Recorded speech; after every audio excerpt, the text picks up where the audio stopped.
বাংলাদেশ থেকে এবং পাকিস্তান থেকে হিন্দুস্তানের অনেক কিছু শিক্ষার আছে। অনেক কিছু শিক্ষা নেওয়ার প্রয়োজন আমাদের, যে শিক্ষাগুলোর আমাদের ভিতরে অনেক অভাব আছে। আজকে বাংলাদেশে প্রতিনিয়ত সংখ্যালঘুদের হত্যা করা হচ্ছে, মারা হচ্ছে, মন্দির ভেঙে দেওয়া হচ্ছে, ঘর জ্বালিয়ে পুড়িয়ে দেওয়া হচ্ছে, মা বোনদের ধরে নিয়ে যাওয়া হচ্ছে। এটা কি প্রশাসনের বিনা অনুমতিতে হচ্ছে?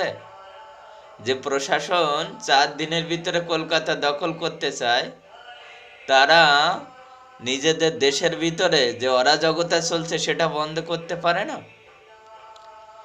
সেই দেশের আইন বিচার বিভাগ কি করছে? সেই দেশের পুলিশ বাহিনী কি করছে? সেই দেশের সেনাবাহিনী কি করছে? তাদের র্যাব বাহিনী কি করছে? তারা দাঁড়িয়ে থেকে এগুলো করাচ্ছে। কাঠপুতুল তারা খেলা দেখছে। কি খেলা দেখছে? হিন্দু মারার খেলা, হিন্দু তাড়ানোর খেলা, হিন্দু ভাগানোর খেলা।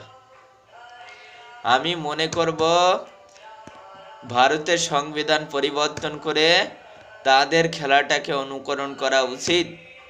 যদি বাংলাদেশ এবং পাকিস্তানের সংখ্যালঘুরা না থাকতে পারে, তাহলে ভারতেও কোনো সংখ্যালঘু থাকার অধিকার নেই। সরকার এই অধিকার দিতে পারে না তাদের।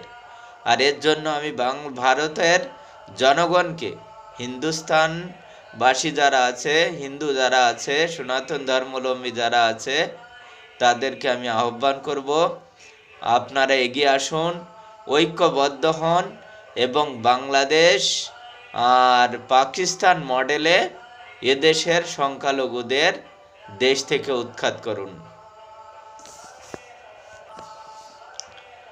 প্রত্যেক ঘরে ঘরে দুর্গ গড়ে তুলুন, প্রত্যেক ঘরে ঘরে অস্ত্র রাখুন।